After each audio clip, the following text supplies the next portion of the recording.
Salut! Avez-vous déjà remarqué ça, vous autres, que dès qu'on sort des beaux grands termes du genre socialiste, communiste, totalitariste, automatiquement, tout le monde vient mal, de telle sorte qu'on peut pratiquement entendre une mouche voler dans la salle. Et c'est comme si on avait dit des mots tabous. Là. J'ai comme l'impression qu'il y a plusieurs raisons à ça. Premièrement, un effet du genre, bon, garde l'autre qui arrive avec ses beaux grands termes puis qui se pense donc fin. De deux, il y a comme une impression de genre, une réaction du type boring, talk to my hand. Puis de trois, pour en venir ça revient un peu au premier point, c'est que c'est comme si les gens se disaient ouais, t'es-tu vraiment certain que ça s'applique réellement à tel contexte? Puis ça vient que c'est étonnant parce qu'on fait en sorte qu'on ne peut plus les employer. D'un, c'est comme si c'était socialement inapproprié. De deux, tout le monde vient mêler, d'autant plus qu'on les emploie pas puis on les utilise pas. Or, c'est quoi le but d'un mot au départ? Et à plus forte raison de mots techniques, d'expressions spécifiques comme celle-là, qui sont censées être des plus utiles. Puis surtout que là, ça nous empêche de tirer profit des leçons du passé, et même d'une telle science que l'histoire, pour après ça dresser des constats, des conclusions claires, pour nous permettre de au moins comprendre un petit peu mieux ce qui nous arrive dans le présent, puis de voir un peu là qu'est-ce qui fait qu'on en arrive à ce qu'on a là. Parce que c'est ça l'autre affaire, c'est que c'est exemple, quelqu'un comme, je sais pas, moi, comme je l'ai fait dans le discours de la manif du 9 mai dernier, là, en compagnie de Maléga, Pascal Solo, puis JC de la Meute, Peter Sparrow, tu sais, je vais mettre mon discours là, dans la description, c'est pas ça le problème. Mais, ou que là, j'ai prouvé que ce qu'on vivait en ce moment s'inscrivait, ça, c'était comme une forme de totalitarisme. On va dire, c'est extrême, ça n'a pas de bon sens. Ah oui, bas côté, fait la même chose, dit la même chose, il prouve aussi. Mais ça, c'est une chose, c'est bien beau. Mais comment interpréter qu'on se retrouve dans une situation comme ça? Il arrive d'où? Il sort d'où, ce totalitarisme-là? Il est tombé des nues? C'est comme une sorte de cadeau du ciel dont on se serait bien passé, puis qu'on l'a juste jamais vu venir, puis qu'on le voit même pas encore en ce moment, d'où est-ce qu'il peut venir, d'où est-ce qu'il peut être venu. Fait que on va faire un beau petit survol aujourd'hui de ces termes-là, à partir de simples recherches Wikipédia. Okay? Fait que là, dans un, faudrait pas venir m'obstiner que je sais pas de quoi je parle puis je dis n'importe quoi. Vous allez voir, je cite même chacun des articles un par un pour dire ça c'est j'ai pris ça dans tel article, ça j'ai pris ça dans tel autre article. Okay? De deux, là vous dites Wikipédia c'est de la merde, ça vaut rien. Là, au moins on a une base commune, c'est la base que pas mal tout le monde prend puis se réfère d'habitude. Puis en outre, si elle n'est pas bonne ma base, trouvez-en une meilleure. Dites-moi en quoi moi, / Wikipédia se sont trompés par rapport à la définition de tel concept. OK? Ce que je remarque, globalement, là, c'est que les termes, c'est le genre de termes-là que j'ai commencé à vous décrire, puis je vais vous décrire vraiment pour de vrai tantôt, ils deviennent problématiques, ou on va dire en anglais misleading, à moins du moment qu'on les prend séparés, comme si on se disait que là, ça veut dire ça, et surtout pas telle autre chose, tu sais. Et c'est tout puis ça veut dire ça et rien d'autre, là.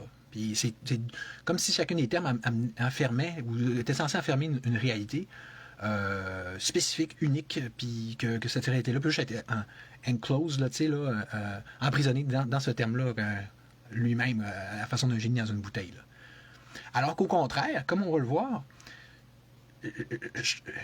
pour pas qu'ils deviennent problématiques et misleading, ces termes-là, la condition, selon moi, c'est qu'on les prenne dans leur ensemble, et tout en les prenant un par un, mais comme en tant qu'ingrédient, en les étudiant un par un, mais en tant qu'ingrédient dans un seul et même big picture, un portrait global, une sorte de recette.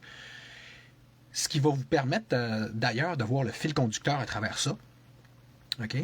Et tout en prouvant, en constatant une fois plus que tout régime politique, que ce soit le nôtre ou n'importe quel, a toujours plusieurs visages, il y a toujours plusieurs façons de le voir et de le classer.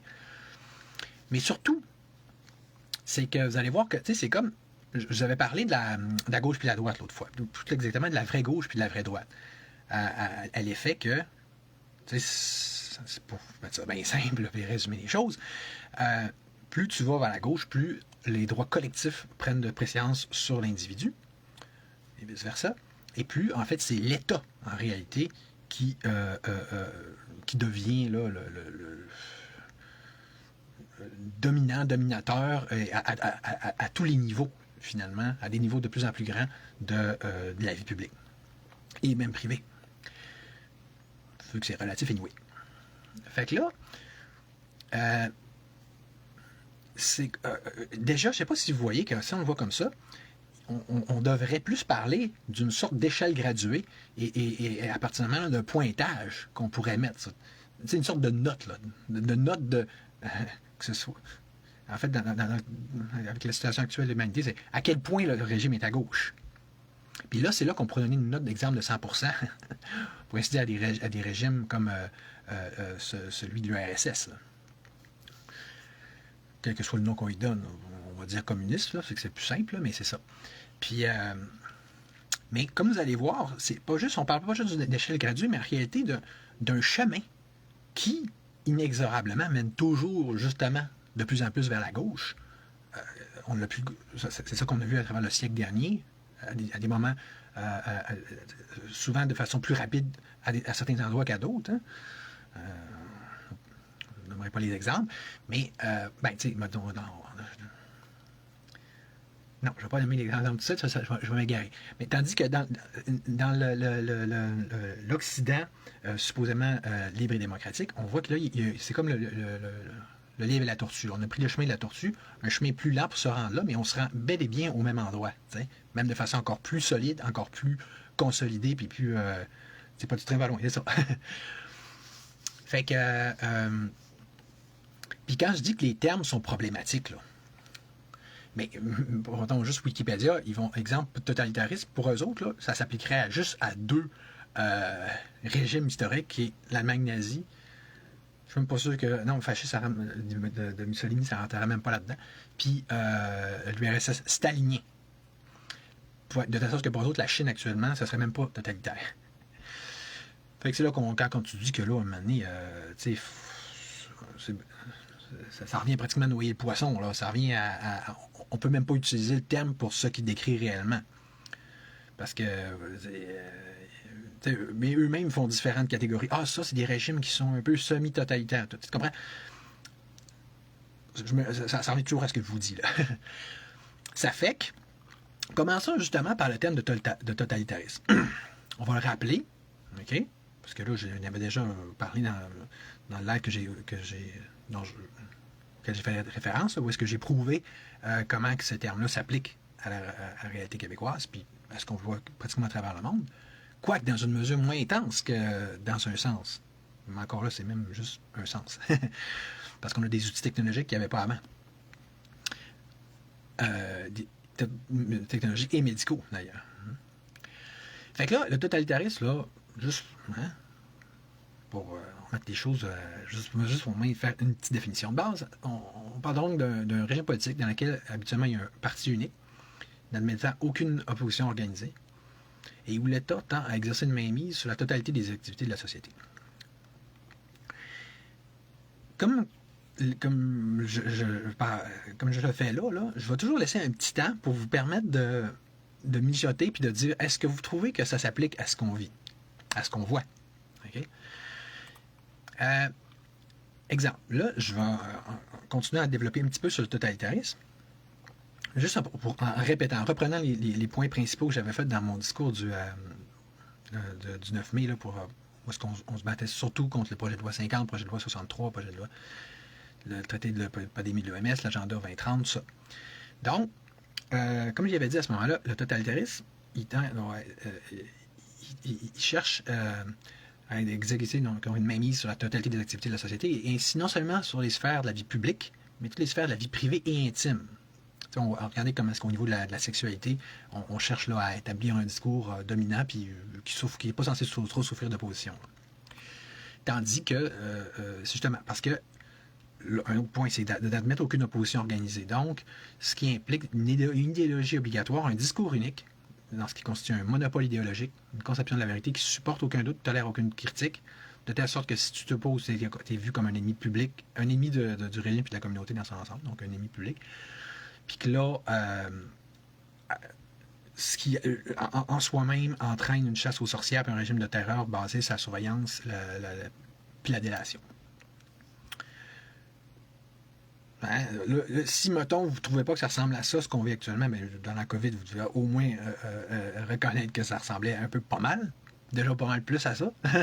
On dit,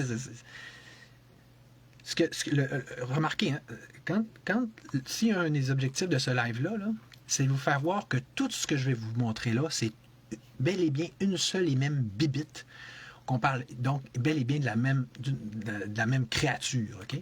Quel que soit justement le nom qu'on lui donne, parce que les noms qu'on lui donne ne sont que des facettes, ok? Ne sont qu'une différente dimension du monstre en question. Puis enfin, donc, un dernier élément totalitariste, donc, c'est que on s'appuie sur une propagande diffusée par les médias de masse, eux-mêmes contrôlés par l'État. Donc, il est censé avoir un monopole au niveau de la diffusion de l'information. Bon, hein, je vous laisse digérer, ça ressemble à ce qu'on vit. Fait que là, OK. Ça, jusqu'ici, c'était pas mal du déjà vu. On va commencer avec à introduire un nouveau terme qui est celui d'autoritarisme. Parce que là, souvent les gens vont nous dire ça, ils disent « Ouais, mais non, c'est pas du totalitarisme qu'on vit, c'est de l'autoritarisme. » L'autoritarisme étant en fait une sorte justement d'entre-deux, là, entre supposément ce qu'on vit là, puis une société libre et démocratique, puis un régime totalitaire. On va regarder, OK? L'autoritarisme, que ce soit au niveau individuel ou politique, ça consiste en une prééminence, une hypertrophie de l'autorité érigée en valeur suprême.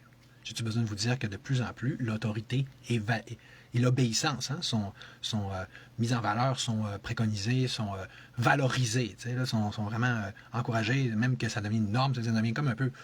C'est ça qui est censé nous réunir. Mais ça, c'est le propre des régimes socialistes et communistes. Là. Comment ça se fait qu'on se retrouve avec tout d'un coup de même là, une si grande prééminence accordée à l'autorité dans des régimes supposément libres et démocratiques?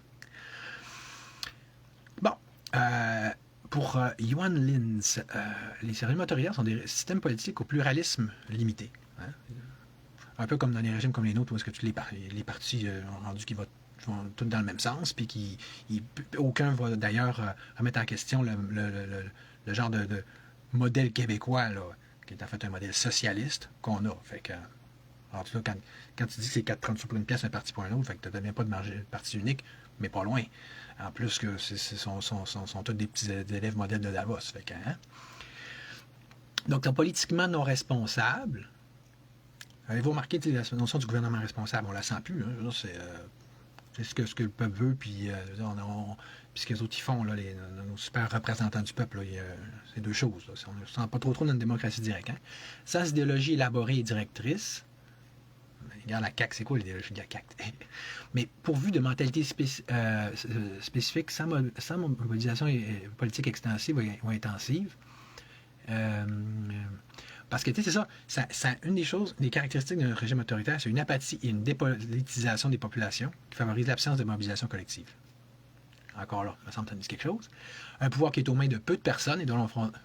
C'est qui dirige le Québec là, en ce moment? Là? C'est justement Legault, l'entourage, le cabinet Legault, mais tu sais, encore là, en fait, c'est 3-4 personnes, là, on les connaît, les principaux noms autour de Legault, mais... Puis c'est surtout après ça, d'autres firmes au-dessus de Legault, comme McKinsey, puis la structure mondialiste au-dessus de Legault, on le voit, c'est évident. Fait que là, on n'est plus trop dans la grosse démocratie. Là, hein? Un pouvoir qui est aux mains de peu de personnes, donc les frontières sont floues, notamment la séparation entre les trois pouvoirs, qui sont législatif, exécutif et judiciaire. Le pouvoir judiciaire, quand Legault il dit il y a une pandémie, puis on impose des masques, c'est quoi constitutionnel ou pas, couvre-feu, tout le judiciaire embarque automatiquement. Ça vous donne-tu l'impression d'une vraie indépendance, d'un vrai contre-pouvoir? Non. Donc, c'était un autre élément des systèmes autoritaires. L'absence de contre-pouvoir, la restriction des libertés individuelles. Hein? Ah oui, tu n'as plus le droit, tu couvre-feu, tu restes chez vous, tu n'as plus de liberté individuelle. Ben, c'est comme ça. Deal with it. Puis, prends un suppositoire, puis mets-toi là en tant qu'à ça. Fait que c'est pas de. Oh, c'est écrit dans la Constitution qu'on peut se. Non, c'est pas grave, la Constitution, ça compte plus. Ben, c'est ça, on est en système autoritaire. L'absence de légitimité du principe de souveraineté nationale. Comme si la Constitution est respectée, n'est pas respectée, on sent pas que le peuple. C'est une preuve que le peuple, on s'en fout. Comme il dit, normalement, un vrai régime totalitaire, autoritaire, c'est un aspect notable, c'est que le peuple n'aura pas le droit de vote. Là, ici, écoute, mais on a un droit de vote aux 4 ans. Je veux dire, puis c'est toutes les parties du pareil au même. On le sent-tu vraiment qui compte là, notre fameux droit de vote? T'sais? Quand tu dis que moi, je suis un anarchiste, puis il faut que je pédale pour essayer d'encourager le monde à aller voter, ça va pas bien. Là, on va parler d'un autre terme, qui est la dictature. Parce que, tu sais, c'est encore. On voit, ça ressemble au autoritarisme, mais c'est pas pareil. On va le voir, puis on va parler après. Donc, c'est un régime politique de dictature qui est à distinguer du sens du mot dans l'Empire romain, ou plus exactement dans la République romaine. Fait qu'on n'ira pas dans l'ancien mot, on va juste prendre le nouveau. Là. Donc, c'est un régime politique dans lequel une personne ou un groupe de personnes, rendu là, ça ressemble à ce qu'on dit tantôt pour l'autoritarisme, puis ce qu'on vit en ce moment, exerce tous les pouvoirs de façon absolue, un peu comme dans l'absolutisme dans ces régimes, sans aucune loi ou institution ne les limite. Donc, tu sais, c'est vraiment que ce soit dans ce cas-là ou l'autoritarisme, on quitte l'état de droit. Là. On ne sent pas que c'est le droit, que c'est nos droits qui comptent. Il y a un boss, puis c'est ça. Hein? Encore une fois, c'est pas mal 4 ans pour une pièce.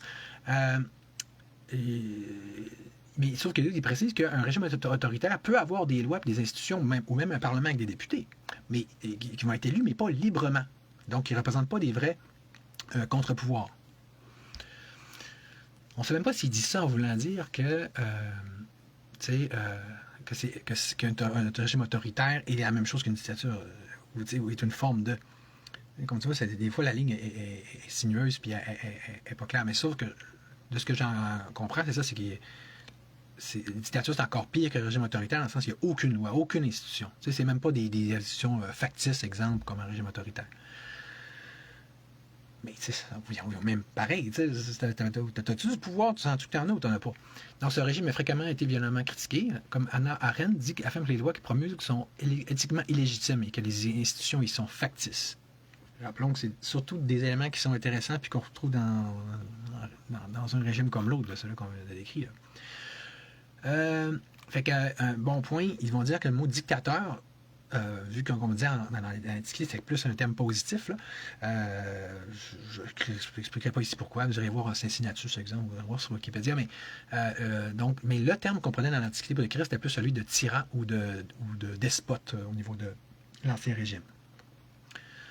Donc, au sens moderne, d'autres implications de la dictature, on parle donc d'un pouvoir totalement ou presque illimité, non fondé sur le droit existant. Moi, je trouve qu'encore là, s'il faut mettre un score ou un degré dans notre décadence vers ce régime-là, on est déjà avancé. Là. Puis, un dictateur est décrit comme celui qui reçoit ou s'arroge le droit de concentrer en lui tous les pouvoirs. Parce que c'est ça, c'est que, tu sais, comme il disait, en fait, là, je ne l'avais pas lu ce bout-là, mais dans le régime autoritaire, à la fin, ils disent lorsqu'une personne est une seule personne est à la tête de régime autoritaire, on parle de autocratie. Autocratie, puis dictature, ça commence à se ressembler. T'sais. Fait que,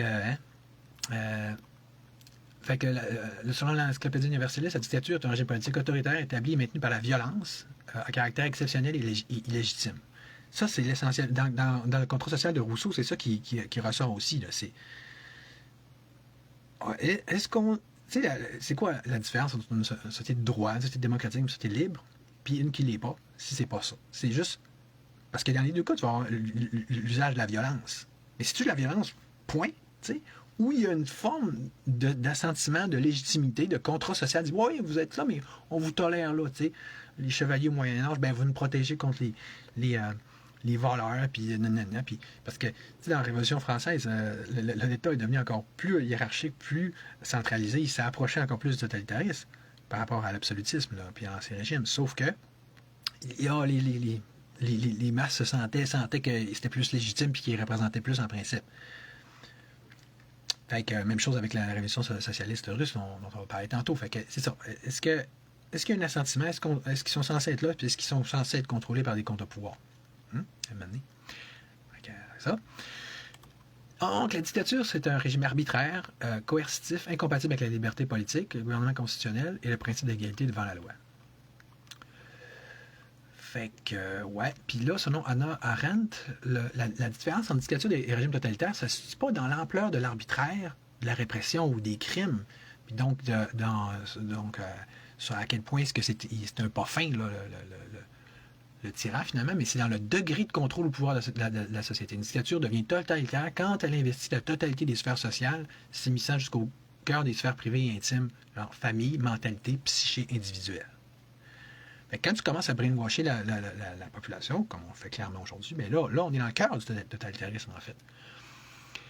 Fait que c'est ça. Et puis, exemple, Michel Hastings, lui, il dit qu'un régime autoritaire, il n'est ni tout à fait démocratique, ni tout à fait totalitaire. C'est mêlant? Oui, mais là, comprenez-vous bien, le but, là, encore là, c'est pas on n'est pas dans une classe où il faut apprendre chaque terme par cœur. Puis ceci n'est pas ça, puis ce qui est déjà con comme approche scolaire, oui.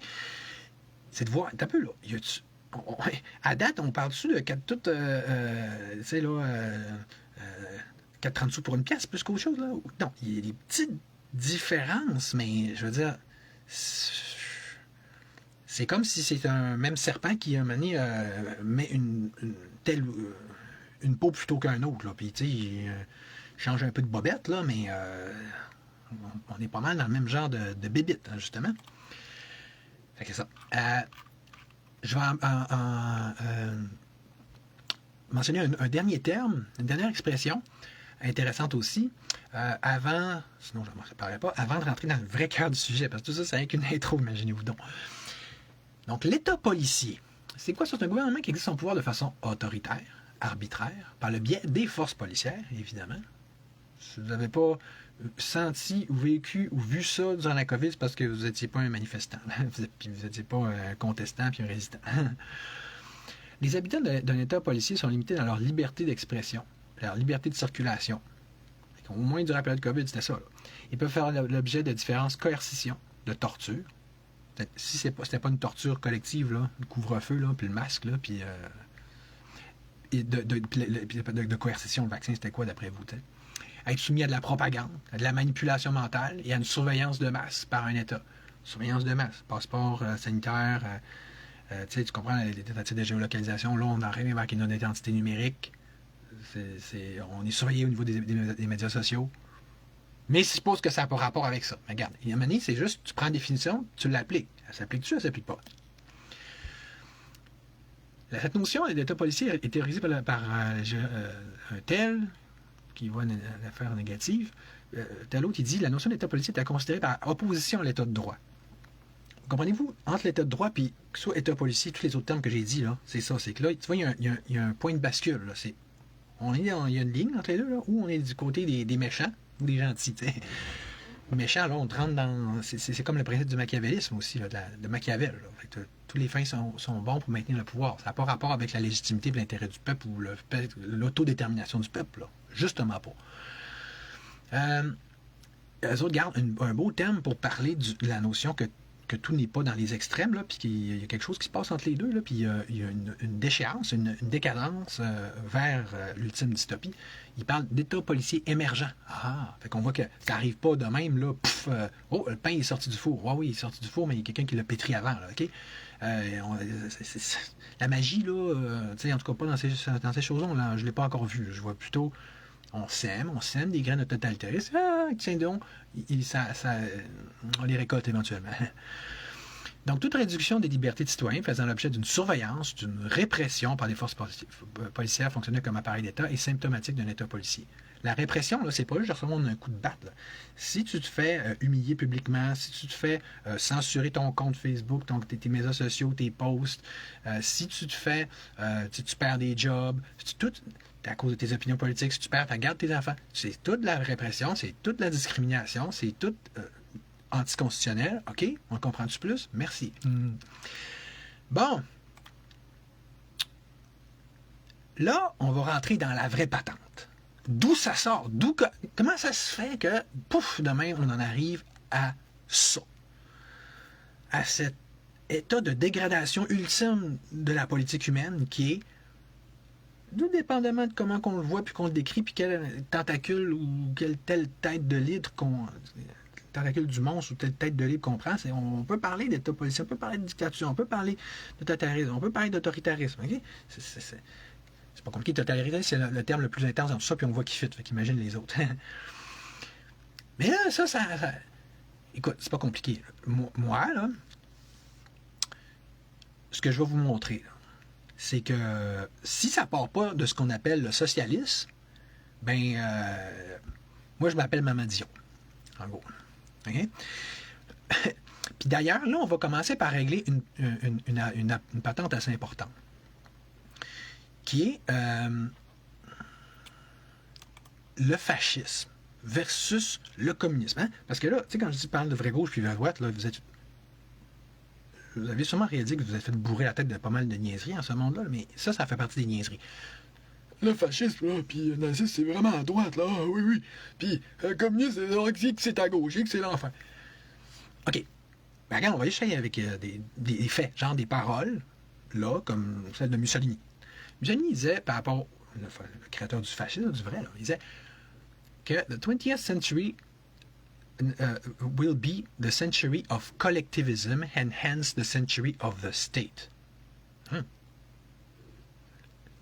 Donc on a Mussolini ici qui fait la promotion du collectivisme. Il pouvait bien traduire des ouvrages socialistes, dont ceux de Kropotkin avant. Hein, on voit qu'il a appris ça à quelque part. Hein, c'était un socialiste en réalité, là. OK?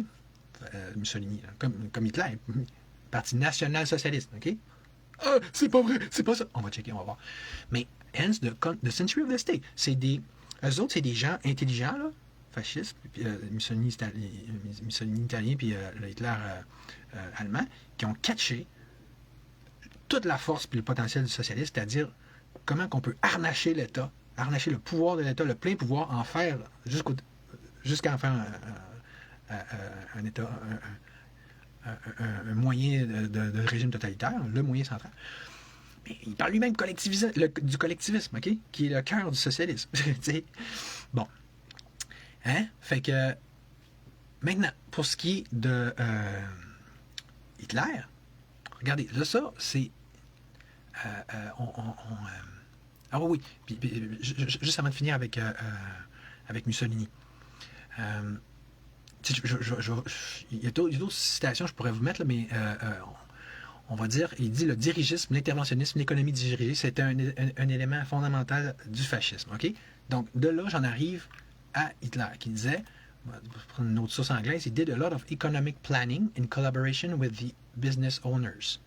Ah, de l'économie planifiée, comme en URSS, mais en collaboration avec les capitalistes, donc les propriétaires d'entreprises, les plus grandes entreprises, évidemment. Fait que, tu sais, est-ce que c'est une différence fondamentale par rapport au socialisme style soviétique, ou c'est juste plus intelligent, plus équilibré, puis donc c'est dans la manière plus que dans le fond? Il faut une planification aussi, c'est juste qu'il y a l'intelligence de ne pas scraper, puis de ne pas interdire, puis de ne pas mettre une connotation négative d'emblée sur le secteur privé. En fait, il est juste catché plus vite par où que ça n'aurait pas le choix de s'en aller. Puis ça, je vais y revenir pas mal aujourd'hui, vous allez voir. Donc, un dernier point par rapport au fascisme. Donc, German industries were obliged to obey government orders and the government had the power to enforce its will. Fait que ça ne change rien que ce soit des entreprises étatiques, qui soient étatisées, qui soient nationalisées ou pas. Anyway, le gouvernement se donne le droit de te dire quoi faire, puis il se donne les dents, les moyens financiers pour te punir si tu le fais pas.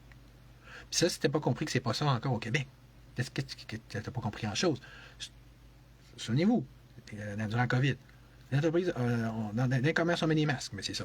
Donc, c'est quoi la différence entre ça et de dire que le go, c'est le base de tous les commerces? Même chose pour le passeport sanitaire, mais même chose pour toutes les écrasantes régulations là, qui empêchent pratiquement là, de lancer les entreprises québécoises. Au point qu'ils suffoquent puis ils le disent. Sans parler des taxes. C'est quoi, là? Taxes, ça veut dire que je te prends tout... C'est pas... Vous allez le voir quand je vais parler de l'URSS, là. C'est 40 sous pour une pièce. Si tu avais une taxe, ça veut dire ça revient à dire que tu travailles pour moi. C'est comme un propriétaire d'entreprise qui va chercher le profit. Ils disent, c'est ça. Moi, est-ce que le fruit de ce que tu fais, je le prends. Plus tu as une taxe, plus tu as des régulations, plus ça fait en sorte que ça intègre l'économie dans l'appareil étatique par la force des choses, puis sur le plancher des vaches. Puis,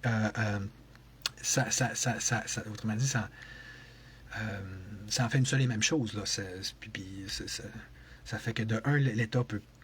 C'est lui qui va profiter de ça, comme dans le cas d'Hydro-Québec, n'importe quelle société de la couronne, là, il y a plus forte raison.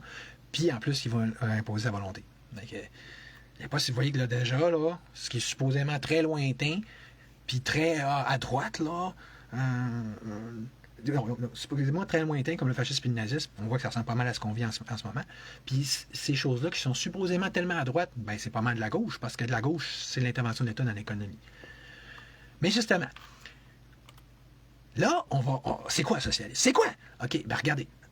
Parce qu'on va commencer par mettre une chose au clair. Parce que l'habitude, là, c'est quand je parle de monde Rio Brancard, quand on prend des termes, c'est une un qui fait réagir du monde, c'est ça. Tu sais, j'ai souvent dit que QS devrait s'appeler le Parti socialiste du Québec, s'il était honnête, tu sais. Le monde, on a dit... le national socialiste, c'était pas du vrai socialisme. Non, de un, c'était le vrai socialisme, de deux, au moins, il était honnête. Ici, en fait, tous les partis devraient s'appeler Parti socialiste... le PQ serait le Parti socialiste nationaliste. On ressemble vraiment au nom du Parti nazi.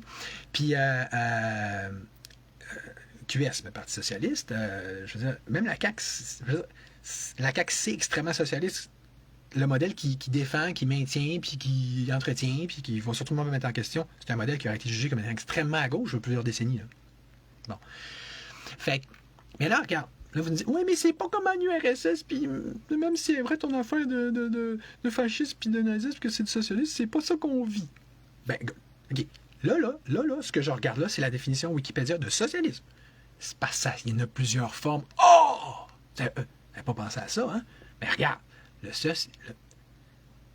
socialisme démocratique, c'est-à-dire un socialiste converti à la démocratie libérale et respectueux du jeu parlementaire, représente aujourd'hui la tendance majoritaire des partis socialistes, comme le PQ, comme QS, qui n'envisagent plus la rupture avec l'économie de marché.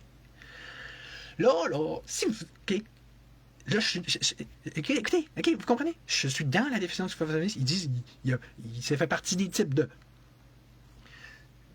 Je me dis, ça sort d'où? Ben, socialiste démocratique. Ben, vous n'avez pas déjà entendu ça, vous, la social-démocratie? Nous, on nous vendait ça quand on était à l'école, la petite propagande éducative, et encore là.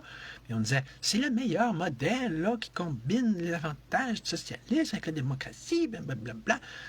Souvenez-vous Pauline Marois qui disait, parce qu'on c'est ça le génie du socialisme démocratique. Hein? C'est encore là.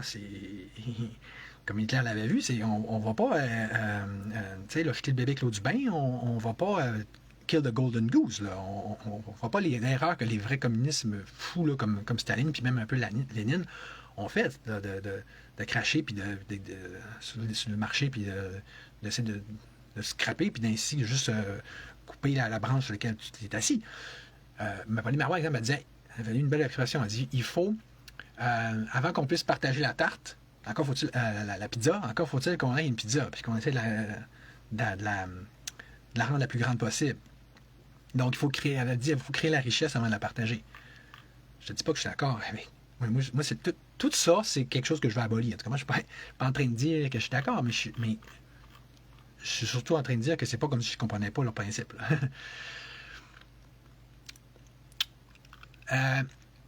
Bon, là j'étais juste dans le socialisme. Là, on va faire un saut pour aller investiguer, creuser un peu plus dans celle du socialisme démocratique, qui est notre forme de socialisme à nous, n'est-ce pas? Comme il l'a montré clairement. La propriété commune, parce que ça, c'est un élément central du socialisme, on va y revenir, peut signifier la propriété par un État démocratique, mais n'inclut pas la propriété par un quelconque État qui ne serait pas démocratique. Okay, tu comprends, c'est ça la grande distinction, là, puis on va se tirer des fleurs avec ça. Là. Ici au Québec, oui, c'est la propriété, c'est l'État qui existe la propriété sur, de façon concrète sur Hydro-Québec, sur l'Auto-Québec, sur Nini, mais, comme je l'ai montré tantôt, de façon indirecte sur quasiment toute l'économie, mais au moins, c'est un État démocratique. Supposément démocratique, mais donc ce qui est tellement mieux que s'il était une autocratie puis un régime autoritaire ou totalitaire en règle, avec un vrai parti unique. Même si j'ai montré tantôt que plus ça va, plus le vrai margin of power, le vrai effet de levier du peuple là, sur le régime comme le nôtre, ils font comme neige au soleil. Là. Mais il est encore correct, on est encore un peu mieux. En fait, plus ça va, puis plus on se rend compte que c'est dans les pays que nous, on considère comme étant supposément communisme ou totalitaire, antidémocratique, plus ça va, plus ça va. Je veux dire, économiquement, ça va de même. Puis, regarde, pour un pays comme Kazakhstan, il y a déjà plus de liberté d'expression qu'ici, ça a été documenté. Fait que bon. Hein? Durant la COVID, il y avait Gilles Lévesque puis Mel Goyen ont montré qu'il y avait plus de liberté en Chine qu'ici. Fait que, tu sais, je veux dire, c'est vraiment juste quel aspect tu regardes. Puis comment tu veux le voir, tu sais, surtout. Fait que c'est ça. Fait qu'exemple, tu peux avoir plus de liberté individuelle des fois en Chine, même si tu as plus de liberté démocratique. Mais là, on est dans... C'est comme, OK, on va en enlever un petit peu là, puis on va en remettre là, tu sais. Fait que le socialisme démocratique, donc, c'est opposé à toute forme de révolution violente. Hein, les genres de révolution qu'il y a eu à Cuba, qu'il y a eu en URSS, tu sais, et ne concevant les changements sociétaux que dans le cadre de démocratie parlementaire et du multipartisme. Fait que c'est ça. Fait qu'autrement dit, on amène le socialisme, mais par la porte d'en arrière plutôt que par en avant. Subtilement par les partis existants. Encore là, c'est deux grosses innovations, deux idées géniales. Là. Puis il se fait cracher dessus par les autres, même par les autres socialistes, hein, notamment les anarchistes au début. Ouais, c'est les sociaux-démocrates, là. C'était comme la petite camelote, puis c'était cheap, là. Parce que c'était pas flamboyant comme une révolution. Mais regarde, quand je parlais de Jeff et de la tortue, là, c'est implanté partout en Occident, puis à partir du moment où il est implanté, il installe encore. Là, tu sais, c'est comme tu as un cheval de Troie, là. Le cancer s'est installé, il va corrompre encore et toujours plus sa société. Il va la tourner de façon toujours plus radicale vers le socialisme, tu sais. C'est comme te faire rentrer un pervers narcissique chez vous, là, il va te... il va t'enfirouaper, puis il va t'embrigader, il va t'entreprendre, ce sera pas bien long. Là. Bon, là, OK, fait que là je vais revenir dans l'article principal du socialisme. Là, ouvrez grand vos oreilles, c'est le cœur de la patente, OK? Un blablabla, un tel, OK? Voici sa définition qui donne donc un système institutionnel dans lequel une autorité centrale, qu'elle soit étatique, je veux dire qu'elle soit démocratique ou pas, là, contrôle les moyens de production et la production elle-même. Donc, autrement dit, seulement l'économie. Hein? Donc, ce qui s'oppose au libéralisme économique classique et donc parce qu'ils ne croient pas au laisser-faire et à l'autorégulation. Donc, mais, comme ils disent, les degrés de régulation. Je ne suis pas tout seul à amener des affaires de degrés, là, puis d'échelle graduée, puis de pointage. Okay? Dans l'économie, ils sont cependant nombreux. Le collectivisme économique, qui est le degré extrême, est longtemps apparu comme une condition sine qua non du socialisme. Mais l'appellation de socialisme, de social-démocrate, est aujourd'hui revendiquée par des courants qui acceptent l'autonomie du marché, hein, c'est ça, et prônent le contrôle de l'économie qui n'irait pas jusqu'à la collectivisation. Vous êtes sûrement conscient que ça, la plupart des régimes du monde s'inscrivent en fait dans le socialisme démocratique. Fait que de telle sorte que puis qui sont tous ces deux socialistes. Fait que ça veut dire peut-être que 90%, on va dire un chiffre, mettons, de même, là, du socialisme serait en fait du socialisme démocratique. Fait que ça commencerait à être le temps qu'on prenne ce terme-là pour dire, pour des régimes supposément occidentaux, supposément libres et démocratiques. Je dis supposément dans le sens que c'est tout un modèle qui vient, ça, d'où le socialisme, ultimement. Il vient d'Allemagne, OK? Marx était allemand, Hitler est allemand, puis il a été beaucoup poussé. Ceux qui l'ont poussé le plus loin, c'est en Russie. Mais c'est pas l'Occident, ça? Vous avez la nouvelle? Bon, ben c'est ça. Fait que là, ce modèle-là, il s'est implanté dans à peu près presque tous les pays du monde. Puis 90, presque, mais presque partout, avec, en ayant eu l'intelligence ou la stratégie, puis de se mettre une face, je suis démocratique, puis on respecte la liberté, je veux dire, le libre marché, ce qui d'une part les rend plus socialement acceptables, là, puis d'autre part puis donc on les voit moins venir, on s'en rend moins compte que ça s'est installé. Puis de trois, ben en plus, c'est plus fonctionnel, ça marche plus parce que tu ne scrapes pas la machine économique. Là, on disait, c'est ça, il parlait de collectivisme économique. Il dit, ça, c'est le stade ultime là, du socialisme. Ça, c'est bien rare qu'on va là. Puis, OK, on va le regarder. Hein? Surtout que c'est drôle parce que ce collectivisme-là, comme on dit tantôt, Mussolini, il l'encensait lui-même, puis il se référait lui-même comme un collectiviste, au même titre que Hitler se référait à lui-même comme un socialiste. Fait que là, on n'est pas trop dans le principe que le fasciste, c'est à droite. Là. Le fasciste, ça approche non seulement de la gauche, mais quasiment de l'extrême gauche. Vous comprenez? Le collectivisme, c'est censé être full à gauche. Bon. Fait qu'au départ, le collectivisme, c'est un concept de psychologie sociale mettant en avant le groupe prioritairement l'individu. OK? Ça, c'est au niveau social. Le groupe est plus important que l'individu. All right? Correct? Bon. Maintenant, il y a le collectivisme politique. Ça veut dire... C'est une définition plate. Un mode d'organisation sociale fondé sur l'appropriation des moyens de décision au nom de tous, de la majorité, de la généralité. Hein? Par extension, système qui admet une intervention de l'État ou d'autres gouvernements autoritaires dans le domaine économique, politique, social, en édictant donc des lois contraignantes. Comment ça ressemble au totalitarisme qu'on a dit tantôt. Hein? Donc, sous réserve que là, la collectivité est importante, en réalité, on va donner le pouvoir à l'État. L'idée géniale, qui a été contestée fortement par Bakounine, un des fondateurs d'anarchisme, qu'on va y revenir tantôt. Mais c'est ça l'erreur, la grave erreur de Marx, puis sous la sorte de Lénine, puis etc. OK?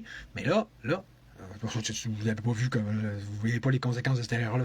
Aujourd'hui, vous ne les avez pas vu en Allemagne nazie, vous ne les avez pas vu en URSS, ben là, pourquoi vous dire? Mais, OK? Mais c'est ça, c'est que veut dire, on passe par l'État, puis ben oui, non seulement on ne va pas s'étonner qu'ils prennent de la préséance puis du pouvoir dans l'économie, la politique puis le social, avec des lois contraignantes, mais on va même encenser ça, comme continue de le faire à la gauche aujourd'hui. Oui, c'est bon ça! Ouais, c'est ça, c'est vraiment génial. Fait que les différents courants du collectivisme, OK? Parce que là, n'oubliez pas, la définition même du collectivisme politique, c'est qu'il y a une intervention de l'État dans le domaine économique, notamment, OK? Fait que là, on va regarder c'est quoi le collectivisme au niveau économique. Le collectivisme économique, c'est un mode d'organisation sociale fondé sur la mise en commun des moyens de production. Ça, là, on est vraiment dans... Mais là, OK, hein? On est vraiment dans la définition du communisme de base. La propriété commune, c'est des moyens de production. Par extension, c'est là que c'est plus intéressant. Ça désigne un système qui admet une intervention. L'intervention d'un organisme dans le domaine économique pour organiser sa planification et sa gestion. Devinez quel organisme. Hein? Fait que... parce que, de fait, du fait qu'il repose sur la loi du plus fort via l'intervention de l'État, ce qui est évidemment le fameux organisme en question, fait que c'est ça. Fait qu'on... c'est ça qui est ça. Puis de deux, comme il dit, pour ses adversaires, ceux qui sont contre ça, ils vont dire que ça implique la négation du droit de propriété lorsqu'on utilise la coercition puis qu'on fait fi du consentement des individus. Ça, c'est quelque chose qui est on ne peut mieux manifester par la notion de nationalisation, surtout de la façon que ça s'est passé dans la plupart des régimes socialistes. Là.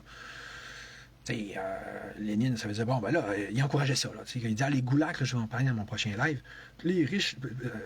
que ce soit même par rapport aux goulags ou par rapport aux entreprises. C'est qu'il y a des bourgeois qui ont trop d'argent, prenez-leur son argent. Hein, c'est justifié. Même chose pour les entreprises. Fait que là, c'est comme... au final, dans le cas des entreprises, c'est que c'est gros, ça fait de l'argent, l'État le nationalise. Les Libyens ont fait ça aussi avec les raffineries de pétrole, puis ils sont dit, d'un coup, du jour au lendemain, ça appartient à l'État. Fait que on s'en fout du consentement des individus, parce que c'est ça le collectivisme. Anyway, les droits des collectifs sont interprétés comme étant plus importants. Puis c'est qui est là, dans les faits, systématiquement, évidemment, pour en faire l'application, pour vraiment les faire régner, là, ces supposés droits collectifs-là? Ben, c'est bien sûr l'État. Fait que c'est tout de l'étatisme, en réalité. T'sais. Bon, regardez une première critique de Bakounine, l'anarchiste. Okay? Maître à penser de l'anarchisme avant Kropotkin. Là. Je ne suis pas communiste parce que le communisme concentre et fait absorber toutes les puissances de la société dans l'État. Il a vu ça d'avance, alors que la gang des socialistes était en train de prendre ce mauvais chemin-là. Parce qu'il aboutit nécessairement à la centralisation de la propriété entre les mains de l'État. Tandis que moi, je veux l'abolition de l'État. L'extirpation radicale de ce principe de l'autorité et de la tutelle de l'État, on n'est pas dans le même sens trop, là, qui, sous le prétexte de moraliser et de civiliser les hommes, les a jusqu'à ce jour asservis, opprimés, exploités et dépravés. Puis là, ce siècle du socialisme, qui était le siècle dernier, n'était même pas encore passé, là. Puis à plus forte raison, qu'est-ce qu'on vit dans le super 21e siècle qui est tellement bien parti d'abord. Je veux l'organisation de la société de la propriété collective ou syndicale de bas en haut, par la voie de la libre association, et non du haut en bas, par le moyen de quelque autorité que ce soit. Voulant l'abolition de l'État, je veux l'abolition de la propriété individuellement héréditaire. Blablabla, il rentre dans ces affaires un peu extrêmes que je seconde pas. OK. C'est correct, hein? Fait qu'on est droit. Toujours au niveau du collectivisme économique, donc c'est fondé sur un mode d'organisation sociale fondé sur la propriété collective des moyens de production. Fait que, encore là, on va au bout intéressant, ça revient à référer à l'appropriation par l'ensemble de la société. T'as vu quoi qui dit ça? L'appropriation par l'ensemble de la société, l'appropriation coopérative par les membres d'une organisation, blablabla, et surtout, donc, à la nationalisation des moyens de production par l'État au détriment des entreprises privées. Fait que, la forme par excellence, autrement dit, du communisme économique, c'est ça, c'est la nationalisation des moyens de production, que ce soit partiel ou en totalité, parce que ça ne s'est jamais fait en totalité, on va le voir dans le prochain live, ils ont essayé de le faire, puis ça a chié. Puis, sous Lénine, puis Staline essayait encore, puis ça a encore plus chié. Regardez, là, il y a une petite phrase que je seconde aucunement, je l'ai mis en rouge. Non, c'est ici, là. Étendue à l'ensemble des pays, la propriété collective des moyens de production s'oppose à l'économie de marché qui caractérisait par exemple l'URSS. Envisagée de façon complémentaire et non hostile à la propriété privée, elle se réfère à la propriété du groupe, par exemple à une organisation coopérative, de façon distincte de la propriété publique. Mais tu sais, là, eux autres, là, ils font comme dire, ouais, la vraie propriété collective, puis le vrai collectivisme économique, c'était en URSS. Ça, c'était pur, total. Puis aujourd'hui, on est mix, là, puis c'est équilibré. Bullshit. Comme je vais le montrer dans le prochain live, puis même dans la suite du live présent, ils n'ont jamais pu se rendre. C'est pas applicable. Tu t'essaies de te rendre, puis tu t'autodétruis tellement vite que tu es obligé de faire marche arrière. OK? Fait que c'était mixte, en réalité. Ça a toujours été, l'URSS. C'est juste, on est un petit peu on est juste moins mixte, donc plus zélé, plus zélote, plus fanatique pour ce qui est d'aller vers l'extrême gauche. Puis comme de fait, ça a-tu donné des meilleurs résultats? On s'entend que, en tout cas, pendant que ces deux régimes-là naissaient côte à côte, là, le socialisme soviétique en Russie, puis le nazisme en Allemagne. Vous voyez que le nazisme, ça faisait ça économiquement, là, puis ça a pris du temps, là, puis là, des alliés pour que Staline réussisse à finir par avoir des gains, là, que ce soit au niveau militaire ou économique, là. Fait que, tu sais, il y avait la même philosophie, mais ils sont allés, ils ont juste essayé de se surpasser pour aller tellement plus loin à gauche qu'ils se sont juste vraiment tirés dans le pied. Puis même là, c'était pas pur, ça restait mix, ça restait... bon, c'est ça. Par extension, un système qui admet la gestion des moyens de production par une entité politique, association commune, État, afin de planifier la production. Donc là, on est toujours dans le principe du collectivisme économique. Économique, il peut être socialiste, libertaire ou étatique. Dans le dernier cas, il s'agit donc d'une forme généralisée d'étatisme ou capitalisme d'État. On revient à ce qu'on dit. C'est un système qui admet la gestion des moyens de production par une entité politique. Tu sais, c'est pas différent là, de ce que effectivement, de ce que Mussolini disait, là. ou de ce que Hitler faisait. OK? Fait que, il semblait pas halluciner. Mussolini, quand il disait qu'il était collectiviste, puis Hitler non plus, là, quand il parlait de commune d'économie, puis il revenait lui-même au corporatisme de Mussolini. OK? On est dans le principe que c'est ça, c'est un État qui est le boss des entreprises. C'est comme si c'était une grosse firme dont l'État, c'est le boss. C'est une conception. Puis cette conception-là, je vais faire un petit saut, là. Elle a un nom, ça s'appelle le dirigisme. OK? Qui est une autorité économique définie par un interventionniste important de l'État dans le système économique afin de régaliser les marchés. Donc, c'est une manifestation de l'étatisme qui traduit, autrement dit, une méfiance à l'égard des mécanismes de marché dont l'utilité économique est néanmoins acceptée. C'est tout ça, vous voyez que c'est un élément central de la gauche. Les marchés, on s'en méfie, c'est pas bon, c'est caca. Fait qu'on a besoin d'une protection là, de l'État qui va mettre de l'ordre là-dedans. Ah oui. Avec une intervention active de l'État dans l'économie. Fait que il va donc suppléer à l'initiative privée. Ça, c'est censé être mieux. Là, t'sais. En tout cas, fait que le terme de dirigisme apparaît après les années 1930. On parle parfois d'économie planifiée, bien que les deux termes ne se recoupent pas toujours. On peut désigner l'attitude d'un État développementaliste tel que l'Asie a connu au 20e siècle. On voit-tu qu'on est, c'est subtil, on est dans les petites subtilités là, quand on définit entre une économie planifiée et une économie dirigée. Dirigée, comme Mussolini, comme Hitler, comme la... Je veux dire, Poutine, ça a l'impression que c'est quand même assez dirigé comme économie. Là. OK, on n'est pas dans la planification pure laine. Mais pourquoi qu'on en parle, cette planification-là? L'URSS, c'était mix, ça n'a pas toffé tellement que c'était pas bon. Puis même en Chine, en ce moment, là, ça ressemble pas mal plus à du dirigisme que l'économie planifiée en tant que telle. C'est comme juste encore là, une question de degré. Là. Fait que... critique du collectivisme. Ah, c'est intéressant. Les partisans du libéralisme économique considèrent que le collectivisme économique n'est pas viable. Ah, ils ont compris ça, eux autres. En effet, selon eux, la propriété privée des moyens de production serait le fondement de la motivation d'entreprendre et d'investir. Ça, c'est ce qu'il y a de la question en passant de même. Si tu n'as pas compris ça, ben là, tu vas répéter les mêmes erreurs. Cependant, ils ne sont pas opposés à un collectivisme économique entre participants volontaires, donc sous la forme de coopération. Ah, imaginez si c'était dans un système libertaire, donc sans État, où est-ce que là, basé sur la libre association, on est décentralisé, on a une multitude de petites communes, donc de petites communautés autogérées, qui font bien ce qu'ils veulent ensemble, notamment au niveau de la liberté commerciale. C'est pas pire, hein? Mais c'est ce que j'appelle, moi, le libertarisme maintenant. Quoiqu'avant, on appelait ça du socialisme libertaire, mais regarde. On va enlever toute étiquette socialiste, ça va moins mettre des cartes, là. Ça va moins nous envoyer dans le champ aussi. Fait que là, tantôt, comme il disait, hein, le collectivisme peut être étatique. Dans ce cas-là, il s'agit d'une forme généralisée d'étatisme ou de capitalisme d'État. Regardez, c'est quoi le capitalisme d'État?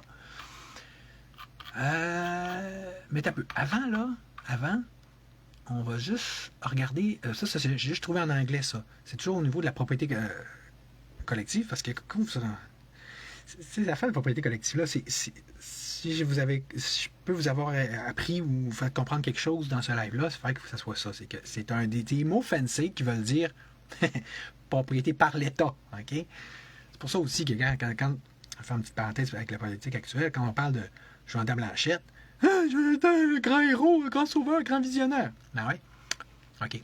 Fait que lui, là, quand il parle de Revenu Québec, ou de Pharma Québec ou de Mine Québec, là, c'est de la nationalisation là, de l'entreprise de secteur d'économie qui jusque-là était privé. Donc,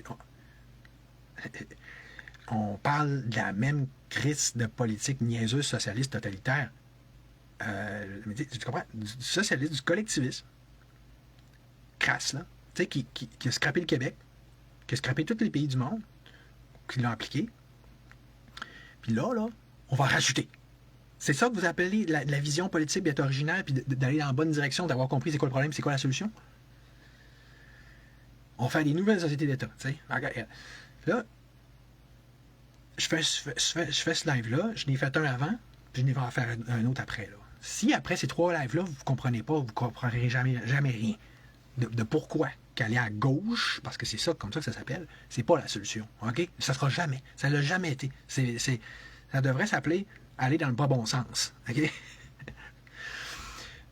Bon. Fait que, on revient à ça. State ownership. C'est ça le collectivisme.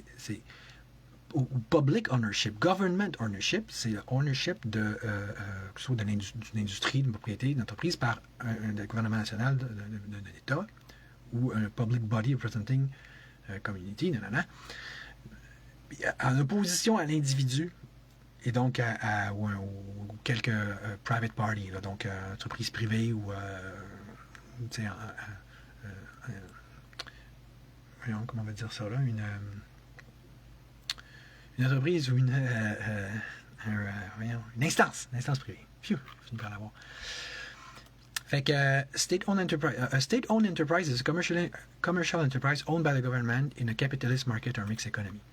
Fait que ça, c'est ce qu'on appelle ici des sociétés de la couronne. Une entreprise étatique, une entreprise publique, c'est une entreprise commerciale, mais qui était commerciale, on peut encore la voir comme étant commerciale, mais elle est possédée par le gouvernement et intégrée dans un marché capitaliste, donc une économie mixte. Ce qui de nos jours revient au même. Les vrais libre marché, depuis trop ça. Là. Public property, regarde ça, c'est une distinction intéressante ici. Il y a une distinction à faire entre le state ownership, propriété publique, puis la propriété gouvernementale et la propriété publique. Donc, quand c'est cette state ownership, la propriété étatique, on se réfère à une institution de l'État, hein, ou une branche du gouvernement qui va être exclusivement utilisée par cette branche-là. Comme such as a research laboratory, un laboratoire de recherche. Alors que la deuxième, propriété publique, c'est un asset or resource, donc une ressource ou une infrastructure owned by the population of a state, qui est possédée par la population, and which are mostly available to the entire public for use, such as a public park. Un parc public, une piscine publique. Donc, c'est réellement accessible à pratiquement l'ensemble de la population. Je ne sais pas si vous voyez non seulement la distinction, mais que, tu sais, aussi la crosse que ça représente, parce qu'à l'habitude, quand on dit, ben oui, justement, comme j'entends la on fait un format Québec, on fait un mini Québec, ça va être possédé par la population. Mais non, niaiseux. Regarde, c'est même des distinctions académiques de base. Là. C'est un state property, là. C'est pas la même affaire qu'une propriété publique, là. Même s'ils vont te faire croire que c'est ça, là. On a-tu notre mot à dire sur un laboratoire de recherche du gouvernement? On a-tu notre mot à dire sur Hydro-Québec? On a-tu notre mot à dire sur l'Auto-Québec? Voyons, de quoi tu parles? En fait, même une piscine publique, puis même un parc public, t'as pas ton mot à dire non plus, mais au moins, on en profite, on peut y aller, on peut au moins avoir un petit retour sur investissement, là, vu que c'est tu payes avec nos taxes, on s'entend. Mais là, vous comprenez, c'est facile là, de vivre dans les rêves de les lubies, là. C'est exactement ça que Bakounine a dit à la base. Là, vous en allez dans le champ en pensant que ça va être à nous parce qu'on le donne à l'État, puis qu'on met l'État comme gardien de nos droits collectifs. Gang de cons, niaiseux. Tu fais un kilomètre, non seulement dans la gang d'une autre élite plutôt qu'une autre, mais c'est la même élite. L'État, là, c'est quoi l'État? C'est l'armée. C'est à travers toute l'histoire, là, c'est ça un État. C'est un pouvoir militaire. Ça va être l'armée, ça va être les soldats, que ce soit les Romains, c'est au Moyen-Âge. Ça, c'est eux autres qui ont la force et la violence. Fait qu'ils ils conquièrent, après ça, ils possèdent, puis ils gèrent ça comme ils veulent. Là, on a fait, on va leur remettre encore plus de pouvoir. Sous réserve que, ben oui, ils nous ont dit que ça va être socialiste, donc que ça va être dans l'intérêt de tout le monde, puis qu'ils vont nous redonner des grenailles. Ben, en partie, c'est vraiment de la foutaise. En partie, c'est vrai. Mais c'est ça. Fait que là, ça devient une sorte de contrat social, mais qui est extrêmement twisté, là, puis perverti. Dans ce sens-là, tout le monde avait des petits avantages, puis ça donne à l'État, au capitaliste d'État, finalement, tu sais, cet état corporatif-là, le moyen de faire absolument tout ce qu'il veut après. Là. C'est comme, justement, tu es en relation avec un pervers narcissique mais qui te donne plein d'avantages. Fait que là, tu ne veux pas briser la relation, tu es bien avec, tu sais. Ou tu te dis que tu es bien avec. Le capitalisme d'État. Donc, le capitalisme d'État est un système économique basé sur le capitalisme dans lequel l'État contrôle une partie essentielle, voire totale, du capital de l'industrie et des entreprises. Ah, essentiel, voire total. Tu vois, encore là, le nom.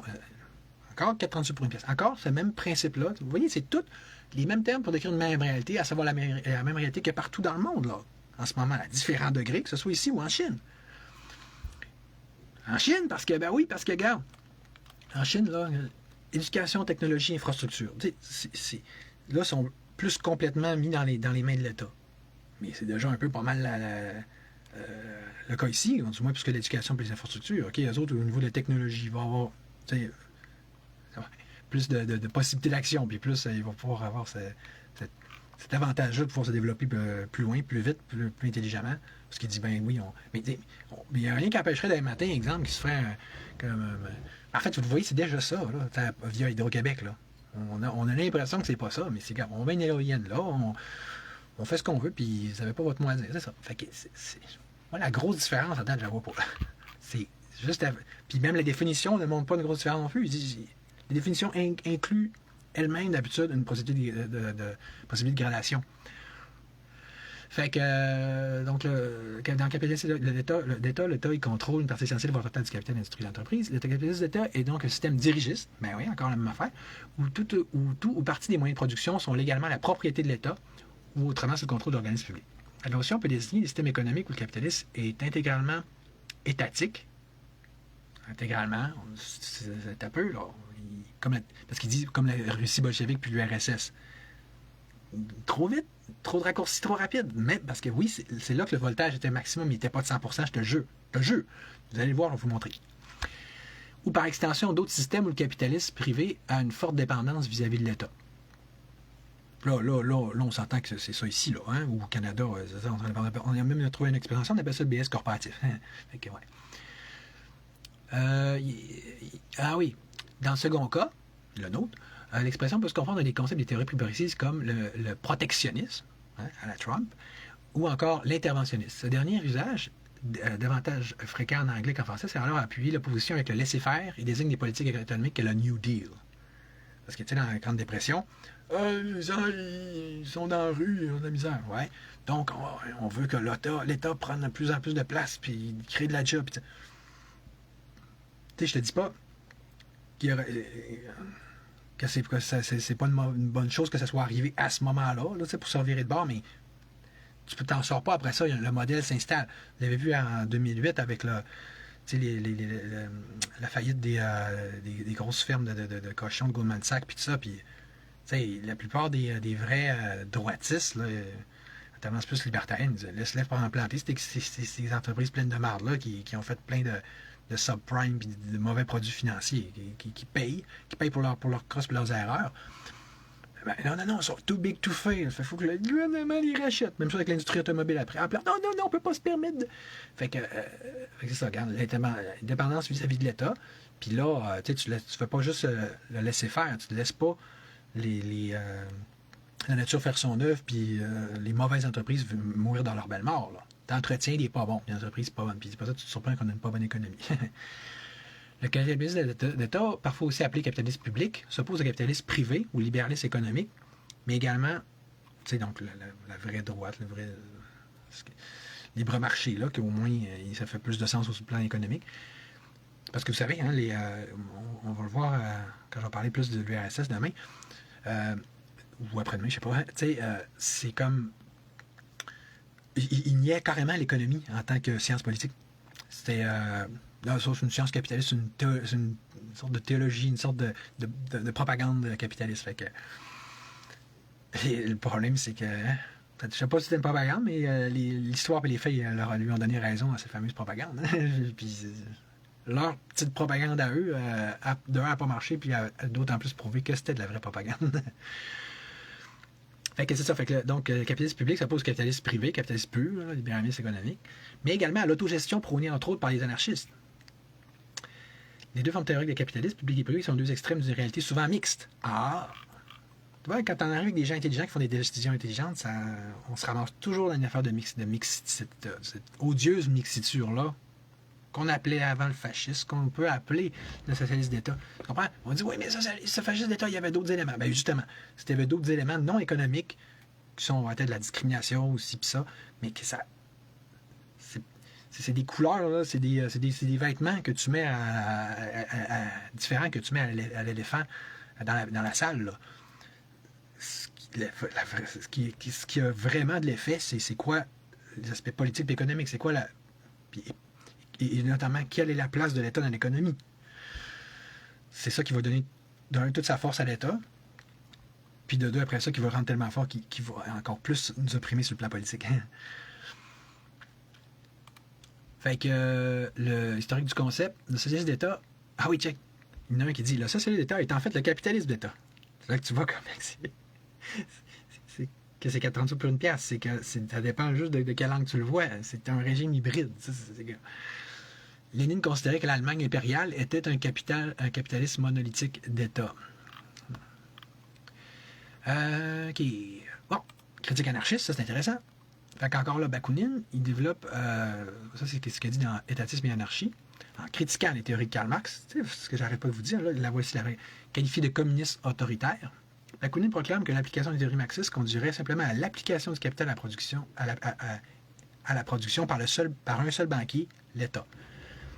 Fait que c'est ça, en fond, il annonçait Mussolini. Il dit, ben oui, c'est le corporatisme. C'est que là, faites du capitalisme, mais c'est juste que c'est l'État qui est le chef d'entreprise. T'sais, pour lui, ça suffisait comme critique, mais aujourd'hui, on en est quasiment fiers. Lors de l'instauration des régimes politiques se réclamant du marxisme, de nombreux anarchistes perçoivent alors la réalité économique de l'Union soviétique comme une confirmation des prédictions de Bakounine. Là, il parle vraiment de l'URSS. Hein? Parce que, tu sais, l'URSS, là, écoute, c'est un cas qui est vraiment intéressant parce que tout le monde après ça va dire « Oh, mais il a mal appliqué Marx, il a mal appliqué Lénine, il a mal appliqué Marx, mais jusqu'aux années 70, là, il défendait full pin, tous les socialistes de tout acabit du monde entier, là, de toutes les époques. Là. C'était ben oui, quand ça plante, oh, finalement, c'était de la bullshit, puis c'était pas bon. Ben oui. C'est facile à dire, hein, après coup. Hein. Mais tu sais, tu comprends? C'est une chose est sûre. Fait que les socialistes, les anarchistes, plus pure laine, quand ils ont vu ça se matérialiser, là, en URSS au début, par Lénine, là, sous l'effet de Lénine, eux autres, ils disent, ben oui, regarde, c'est exactement ce que Bakounine avait dit. Et donc, Bakounine avait fait l'avertissement à Marx. Après ça, les gens ont dit, hein, regardons, Lénine, ça confirme. Fait que... Puis, imagine Staline. Bon, OK, on parle du cas de l'URSS. Boukharine, là, qui est dans le livre que je vais vous décrire le prochain cours, qui était peut-être le plus grand intellectuel économiste en URSS, dans la revue Le Communisme, reprend le concept de capitalisme d'État pour dénoncer l'appropriation par l'État soviétique des moyens de production. C'est pas n'importe quel qui dénonçait Lénine, qui dit ouais, ben, c'est du capitalisme d'État, on n'aime pas ça. Il y voit une opération conduite au détriment de l'ensemble du prolétariat. C'était ça le but, c'est que les prolétaires, les ouvriers se gèrent eux-mêmes. Hein. Il n'y a pas de 50 000 façons. Là. Ou c'est par l'État ou c'est par l'anarchisme. Vous avez pris mauvais chemin, mais c'est ça, payer. Vous mangez de la merde. Vous mangez votre merde que vous avez créée. Ce dernier devient alors salarié de l'État patron. Osinski, le prolétaire. Osinski écrit alors le socialisme et l'organisation socialiste devaient être construits par le prolétariat lui-même, ou alors il n'y aura aucune édification. Une toute autre chose surgira le capitalisme d'État. Ça me paraît quand nous on parle de démocratie directe, là, hein? Mais encore là, c'est pas pour rien que moi je suis opposé sur le fond que ce soit au Parti démocratie directe ou la démocratie directe telle qu'elle se pratique même en ce moment en Suisse. C'est que tu peux pas, tu peux juste rajouter des éléments de démocratie directe comme des référendums.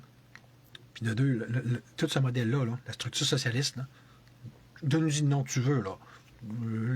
Socialiste démocratique, capitaliste d'État, socialiste d'État, arrête là. Tu comprends? Là, on est dans un système qui est le même partout. Il a été importé, il a été exporté partout dans le monde. OK? C'est une démocratie qui va avec le socialisme. OK? On les met les deux ensemble. Mais les deux, c'est du populisme. Ah ouais, on va acheter l'assentiment et la docilité du peuple avec ça. Crève que c'est génial, puis ça a marché en maudit. Mais si tu te fais bien avoir dans les deux cas, là. Parce que dans le premier cas. Parce que c'est vraiment du totalitarisme, pas compliqué. D'entendre le dire, puis c'est l'inversion totale de ces deux principes-là. Ils sont forts. Mais c'est qui les premiers qui l'ont compris? C'est Mussolini et Hitler. Mais ça, c'est ça. Je suis pas en train de dire que je vais leur jeter donner des médailles pour ça, mais au moins il était plus visionnaire, plus smart que les autres. Là, ce qu'il faut faire, c'est tout défaire tout cet édifice-là, au complet. Vous comprenez du concept? Socialiste d'État. Écoutez ça. On a vu, les mondes intelligents vont comprendre que c'est la même chose que le capitaliste d'État. Mais regarde, par extension, l'expression socialiste d'État est utilisée à la fin du 21e siècle pour désigner la social-démocratie allemande. Fait que, tiens donc, il n'y a pas juste moi qui trouve que c'est tout, qui fait ce genre de petits de raccourcis-là. Là. Mais non, c'est ça, c'est ça qui est ça. T'sais. Il y a plein de choses, de mots différents pour décrire la même affaire. Le socialiste d'État est pourtant le contraire du collectivisme. Contraire. En ce qu'il accepte le capitalisme et constitue un système de capitalisme d'État. Bon, OK. Fait qu'au moins, on s'entend qu'effectivement, le capitalisme d'État, c'est la même chose que le socialisme d'État. Mais OK. Au Royaume-Uni, puis quant au collectivisme, ben là, on en a parlé tantôt, là, mais regarde, c'est pas compliqué le collectivisme. Si tu dis, le collectivisme, c'est vraiment quelque chose à part. Ben même... Puis là, quand tu dis à part, tu penses à l'URSS. Ben même en URSS... toute l'expérience du RSS, là, au moins au moment de Lénine, là, parce que je pensais à Staline dans mon livre, Staline, c'est tellement n'importe quoi qu'on va dire, on n'a pas la peine d'en parler, c'est un fou. T'sais. Mais mettons, on se concentre sur Lénine, là, puis, pour le moment, ça s'inscrit dans tous ces régimes-là qu'on a dit. C'est la version la plus à gauche de tous ces régimes-là qu'on a dit, mais c'est ça. Fait que, là, ton collectivisme, il n'est pas si à part, puis c'est pas si différent que ça, que ce soit dans le cas de Lénine ou de Mussolini. Au Royaume-Uni, où le marxisme ne s'est jamais imposé de manière prépondérante, le marxisme en tant que tel, là, pur, mais le socialisme, par exemple, un peu, le Parti travailliste, s'il y a un endroit où est-ce que le socialisme a rentré par la porte d'en arrière, puis solide, ah oui, en arrière, ah oui, dans le derrière, c'est bien là. Salut Anne. Donc, le socialisme est précisément conçu comme un socialisme d'État. Dans la première moitié du 21e siècle, c'est une des principaux endroits où est-ce que ça a été vraiment sculpté puis développé, cette doctrine-là de socialisme d'État. Le courant, dans la première moitié du 21e siècle, siècle 1800, le courant oweniste considère que c'est à l'État qu'incombe le rôle d'améliorer, je commence à en déparler, le rôle des travailleurs en assurant une meilleure protection économique et sociale. Tu vois, c'est comme ça, c'est ça la carotte, hein? Le socialiste, là, c'est t'as la carotte puis t'as le bâton, hein? Mais les autres, ils vont jouer sur les deux tableaux, là. Surtout avec le socialiste démocratique. Le socialiste britannique est avant tout un socialiste qui fait confiance à l'action de l'État, parce qu'on est censé avoir des gains. Bon, là j'ai un gros paragraphe. Là. D'après moi, ça va quasiment... Ouais, c'est bon. C'est le dernier gros morceau qui reste. On se lance? OK, on y va. Prêt, pas prêt, j'y vais. Fait qu'au 20e siècle, l'expression socialiste d'État est au contraire parfois utilisée pour désigner un stade de l'évolution sociétale théorisé par le marxisme et par extension le type de régime socialiste mis en place dans les États communistes. Le terme devenant alors un synonyme de communisme, entendu au sens de régime politique. Oui, là, les autres, là, ils me disent, dur de plus confirmer qu'est-ce que j'arrête pas de dire depuis le début. Là. Alors, eux autres, là, c'est pas des tout nus, puis c'est pas juste une personne qui dit ça, là, c'est comme une approche idéologique respectée et respectable. Le socialiste d'État, là, ça serait ça, là, ce qu'on appelle le communisme. Fait que, hein? Fait que là, de là à dire que c'est ce qu'on vit ici, et que c'est un grand pas à franchir, c'est incroyable, hein? C'est une ligne de feu, c'est fou, là. Je sais pas c'est laquelle, par exemple. Dans son acceptation léniniste, le socialisme correspond à une forme de société mise en place via la lutte des classes caractérisée par une dictature du prolétariat, étape que Marx conçoit comme une phase transitoire de dictature révolutionnaire destinée à mettre à bas le pouvoir de la bourgeoisie fondée sur le capitalisme. Moi, tout de suite, vous envoyez la réponse de Bakounine, là, mot pour mot. Là. Direct à Marx, dans l'international socialiste, là, au Congrès international socialiste à Genève, je ne sais pas quelle année. Il dit, pour Bakounine, ça se traduit de l'anglais en même temps, anarchism or freedom is the aim. Pour lui, là, le socialisme, il ne s'empêcherait même pas que ce mot-là. Il dit, quand il dit un vrai, là, il ne se cachait même pas que c'était le vrai but, c'est la liberté, donc l'anarchisme. On ne sera pas par quatre chemins, puis on n'ira pas à Dolbeau pour passer... on ne passera pas par Dolbeau pour aller à Montréal. Là, fait que Donc, pour Bakounine, la contradiction fondamentale, c'est que pour les marxistes, alors que l'anarchisme et donc la liberté, c'est le but, the state and dictatorship are the means. C'est l'État et donc la dictature qui sont les moyens. De telle sorte que pour libérer les masses, donc in order to free the masses, they have first to be enslaved. Si on veut libérer les masses, il faut d'abord qu'elles soient enslaved, donc qu'elles soient mises en esclavage. Génial. Anarchists believe that the classless, stateless society, les anarchistes disent que la société sans classe puis sans État doit être établie par l'action directe des masses. Moi, je suis plus là. Moi, je pense que on est même mieux d'émuler les sociodémocrates puis de passer par la politique comme j'essaie de le faire. Ça a marché d'abord. Ça marche pour Pitou, ça pourrait marcher pour Minou. Culminating in social revolution and refuse any intermediate such as the dictatorship of proletariat. Donc, on élimine un tel supposé intermédiaire que la dictature du prolétariat, parce que c'est comme ça qu'ils l'ont amené Marx et Lénine. Ah oui, de façon temporaire, là, on va devoir faire une dictature du prolétariat, ou plutôt une dictature au nom du prolétariat, et qui est une pure et simple dictature, un régime autoritaire, totalitaire, mais qui est supposément pour des bonnes intentions, puis pour, un peu... dans le but d'avoir un effet Robin des Bois, là, pour donner aux riches, pour donner aux pauvres. Oui, ça va avoir un effet en ce sens, mais à quel prix? On détruit toute la vie économique, après ça on se ramasse un système totalitaire, sous réserve qu'on fait qu'on met un peu d'argent dans les poches du monde. Supposément ceux qui en ont le plus besoin. Regarde, laisse-leur donc l'argent dans les poches au départ, peut-être même que ça donnerait des chances, puis arrête de les empêcher de se développer s'ils veulent faire une entreprise ou s'ils veulent vivre, tellement que ça pourrait être aider puis faire un tout vraiment meilleur point de départ, non? Fait que là, il dit... Donc, les anarchistes ont refusé ça, ce stade intermédiaire-là, qui serait supposément la dictature du prolétariat, on the basis that such a dictatorship will become a self-perpetuating fundament. Sur la base qu'une telle dictature va devenir un fondement auto-perpétuant. Une base... Tu comprends ce que je veux dire? C'est que si tu dis... c'est censé être temporaire, mais ça, non, en fait, t'en fais un fondamental, t'en fais un élément de base du régime, puis qui va s'auto-perpétuer, là. Mais regarde, qu'est-ce qui s'est passé? Regarde, c'est comme, tu sais, donne-y pas un peu de corde, il va prendre toute la corde. Ben, par définition, c'est ça avec l'État, là. C'est comme disait Yoda dans Star Wars, par rapport au côté obscur de la force. Si moindrement, tu fais affaire avec le côté obscur, à jamais il dominera ton destin. T'sais. C'est comme quand tu vends ton âme au diable, Méphistophélès dans Fausse, pis tout ça. C'est comme l'anneau dans le Seigneur des Anneaux. Commence avec ça, là. Commence la drogue tant qu'à ça. T'en sortiras pas, là. Commence avec un pervers narcissique en disant « Ah, il va changer. » Mais oui, niaiseux, c'est ça, niaiseux. Tu sais, je veux dire... c'est le pouvoir. Tu vois, avec l'argent puis le pouvoir, mais surtout le pouvoir, qu'est-ce qui le plus de nature à corrompre l'humain? Puis tu penses que là, ça va nous servir, ça va juste servir des bonnes intentions, puis qu'après ça, il va ça. Hein? Qu'est-ce qu'on a remarqué souvent dans le mouvement? Les droits qui nous sont enlevés, ils ne sont pas, ne serait-ce que sur une base supposément temporaire, ils ne sont pas rendus après. C'est pas de même, ça marche. Donc, OK, fait qu'on on revient là à la conception là, de dictature prolétariat. Okay?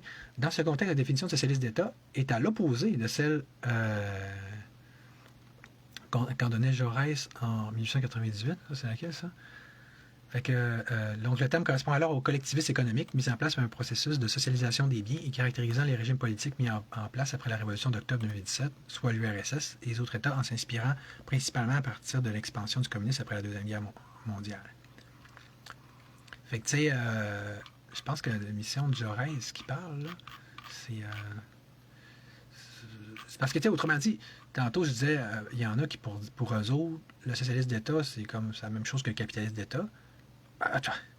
Mais que de toute façon, on va aussi, je veux dire, appliquer dans le cas de l'URSS. Fait que, je ne sais pas si vous voyez, là, c'est toutes des vases communicants. Okay? Le terme peut cependant être utilisé à l'occasion pour qualifier une réalité politique inverse, considérée dans un sens opposé à celui du communisme. La notion de socialiste d'État peut au contraire désigner au sens très large des régimes politiques se réclamant du socialisme, mais n'ayant pas adopté le marxisme ni mis en place le collectivisme économique. La définition pouvant inclure la social-démocratie européenne et tout particulièrement scandinave, le travaillisme britannique, etc. Ouais, sérieux, là, on est vraiment rendu là, dans le coupage de cheveux en quatre, là, puis dans le culage de mouche. Là. Elle dit, ben, pourquoi tu le fais? Mais c'est justement pour vous montrer que pratiquement tous les États du monde, on peut les mettre dans une de ces cases-là. Les États du monde actuels, ou ça c'est sûr, puis puis en tout cas tous les États socialistes du passé, parce qu'il y a eu un temps où on n'était pas si socialiste du tout, là.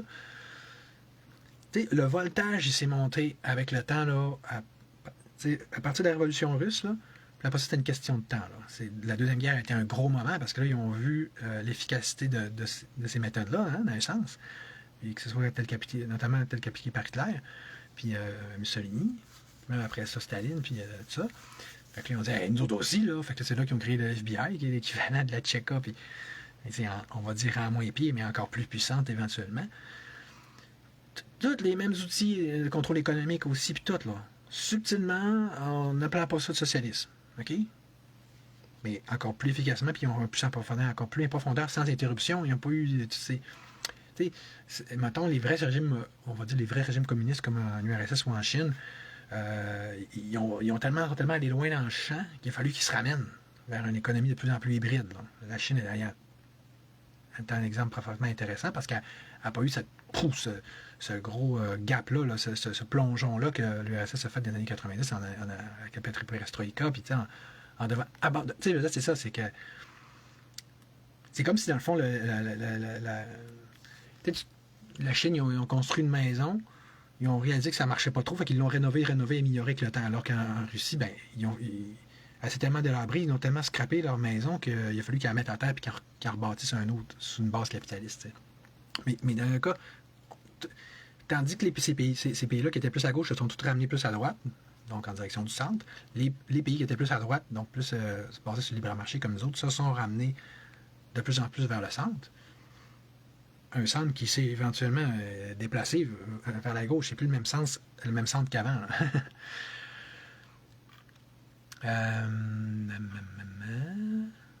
Fait que là, tu sais, c'est mêlant, c'est lourd, ok, peut-être, mais, tu sais, c'est quoi les implications concrètes? Il y en a beaucoup, là, mais c'est de comprendre que là, déjà avec ce que je viens de dire, puis je vais juste le prouver encore plus dans mon live de demain. Tu sais, quand tu comprends que tous ces thèmes-là, là, il y a le communiste que j'ai pas tant défini, je vais plus le définir dans le prochain live. Mais quand tu comprends que c'est presque, on peut presque dire que c'est toute la même chose, sauf qu'au pire, c'est différents points sur une même ligne de droite à gauche, là. Ben là, est où la ligne drastique là, de catégorie là, entre nous autres puis les pays supposément qui sont des vrais pays communistes? En quoi qu'on est supposément tellement pas du communisme? Surtout que, regarde, tu comprends pas ce que je viens de dire? Mais regarde, socialiste d'État, capitaliste d'État, ça a été souvent reconnu comme étant la même chose que le communisme soviétique, là. Carrément. Là. Puis on peut tout aussi bien prendre ces termes-là pour s'appliquer à nous. Fait que là, plutôt que de voir que des obstacles, ces termes-là, on devrait les voir autrement, au contraire, comme des éléments facilitants, comme des points, des traits d'union, là. Disons, non, ça monte le fil conducteur, ça monte les vases communicants, le fil Ariane à travers tout ça, là. Fait que là, quand on parle de communisme, on met de totalitarisme, c'est plus le temps là, de dire peut-être qu'éventuellement on va se rendre là. Ou comme si c'était un ailleurs mystérieux, puis on ne sait pas trop c'est quoi. On pourrait fort bien prétendre, considérer qu'on est déjà dedans. C'est vraiment quand on dit la grenouille dans l'eau chaude, là, quand je parle de monter le volume, c'est exactement ça. Là. On monte on tourne le brûleur, là, on tourne les choses, là, puis on monte la température, OK? Puis là, fait que là, j'espère que vous comprenez plus aussi quand, tu sais, si je parle contre un Jonathan Blanchette, là, pour en venir encore plus sur le plancher des vaches, puis de faire un élément encore plus concret, là, il me dit, il était jaloux. Je suis jaloux. C'est rien que ça que vous êtes capable de retenir après ce que je viens de dire. Si tu n'as pas compris qu'il y a deux chemins, tu vas à gauche ou tu vas à droite. Puis si tu vas à gauche, là, you're looking for trouble. You're asking for trouble. avec le premier le premier live, merci Anne d'avoir compris l'essence de la chose. Le premier live, déjà, vous devriez comprendre que ça sent pas bon, ça goûte pas bon quand tu vas à gauche et surtout le plus loin possible, comme l'ont fait le RSS. Plus tu vas par là, plus ça goûte la merde. En gros, on va mettre ça plus simple. Fait que là, écoute, ça, c'est la première chose à comprendre. La deuxième chose à comprendre, c'est qu'on est en plein dedans, là, au Québec, là, depuis la Révolution tranquille, à tout le moins. Là. Puis là, ça a augmenté de façon vertigineuse à travers les années. Là. C'est pas le socialisme différent, là. Et pensez pas, là. Je sais qu'ils sont bons sur le brainwash, les socialistes et les gouvernements en général. Mais pensez pas que t'as un modèle... Eux autres, ils jouent sur nos sentiments. Tu sais. Ah oui, ici, là, la différence québécoise. Mon cul, ouais. Vous avez vu, là? Vous avez vu les définitions? C'est pas des définitions québécoises, ça. C'est des définitions, non seulement qui travaillent, qui vont couvrir toute l'histoire puis tous les pays du monde là, depuis la création du socialisme, parce qu'on a tous fini par succomber puis tomber dans ce bain-là à un point ou à un moment ou à un autre. Mais c'est que là, c'est ça, je veux dire, c'est que tous ces termes-là, en plus, c'est différents départements de la même Canadian Tire, c'est différentes régions de la même forêt, là. Le modèle québécois. Ben, le modèle québécois, il est quelque part là-dedans, là. Puis c'est pas le moins socialiste. C'est pas l'endroit le plus socialiste en Amérique du Nord, ça, c'est sûr. Il faudrait aller en Amérique du Sud pour en trouver des plus intenses, mais regarde, mettons l'Argentine. On est allé tellement à gauche que là, ça... Ils sont retrouvés avec une monnaie tellement dévaluée que là, il a fallu qu'ils fassent à droite tout, tu sais. Je vais vous mettre la vidéo, si vous ne l'avez pas vu, de Javier Milei, puis regardez la réponse pleine de marde du commentateur là-dessus. Parce qu'ils sont poignés pour remarquer que le virage à droite, il produit des résultats majeurs rapidement. Ils disent « Ah, mais là, il faut voir de où qui partait. » Crétin!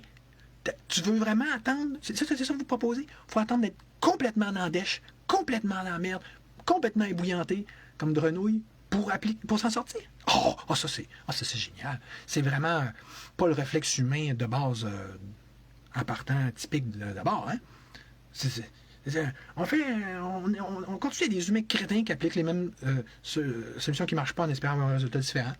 On continue à avoir tout le temps besoin de plus de souffrance, de rentrer dans le mur pour comprendre que d'un, c'est pas bon, puis de deux, on serait mis dans le sens inverse. C'est pas irresponsable, ça. C'est pas de sacrifier comment de génération, comment d'entreprise, comment d'argent, comment d'enfants. C'est comme... Non, mais c'est pas l'argument.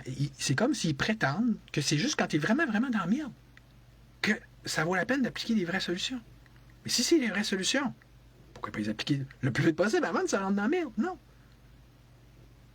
À plus forte raison, on a encore plus intérêt. On n'aura pas besoin de faire une remettre de cheval puis complètement drastique, ou si on le fait, il va moins faire mal parce qu'on va être déjà moins bas dans la chose de dégradation, puis on va avoir un moins gros gap à franchir. Crime. Mais à la place de ça, on a des leaders profondément irresponsables et dangereux, comme Jonathan Blanchette, qui nous ramène, non content de ne pas avoir compris le problème, qui était trop de gauche, trop de socialiste, il en rajoute. Puis vous n'avez pas compris ça, hein? Vous comprenez pas l'aspect économique? Regarde au niveau politique. Sophisme et manipulation. Ça, c'est ça qui est un élément central du socialisme, mais en fait de n'importe quel politicien électoraliste qui veut exploiter, l'aspect démocratique de notre système. Fait que ça, on voit, social-démocratie. C'est les deux aspects de notre régime. Mais dans les deux cas, c'est une victoire du populisme et de l'électoralisme. Mais regarde, lui, comment il amène ça. Il dit, je suis là... Tu le regardes aller, puis c'est comme... je suis la solution. Je suis un zéro... t'as quand même plus un zéro, hein, sauveur du peuple. Tu sais, dans le sens que, tu sais, à quoi ça se ramène, ce qu'il dit, si c'est pas de simplement dire, votez pour moi, puis tout va bien aller. Ben oui, parce qu'il n'y a pas de vraie ligne politique cohérente. C'est bon, faites-moi confiance. Moi, je suis un vrai, je suis intègre. Ça, en quoi c'est différent de n'importe quel politicien d'avant? C'est encore du cul de la personnalité, qui est propre au socialisme, mais c'est encore de dire, de faire simplement juste confiance à la personne, puis de miser sa popularité, puis ça se ramène vers une personne. Donc, ultimement, vers un one-man show, puis potentiellement une forme d'autocratie, comme si on n'en avait pas déjà eu avec Legault. Tu sais, c'est comme là, c'est ça. Fait que que ce soit au niveau du one-man show ou du socialiste, là, c'est toutes les erreurs du passé qui nous reviennent encore. Fait que. Puis là, il va dire, ben oui, moi je suis contre la DPJ parce qu'il va se faire du capital politique avec ça. Fait que quand c'est le temps d'être contre une bébelle gouvernementale, il va dire je suis contre. Mais quand c'est pour le temps d'être pour une autre bébelle gouvernementale, comme Pharma Québec ou pour un Mine Québec, il va dire ça. Fait qu'il dit, il va en abolir une, puis il va en installer une autre. C'est ça. Fait que c'est encore une fois, c'est du 4,30 sous pour une pièce, puis habiller Saint-Pierre pour habiller Saint-Paul. Sur ce, merci beaucoup. Et non, mais pas à la semaine prochaine, mais à demain. Salut!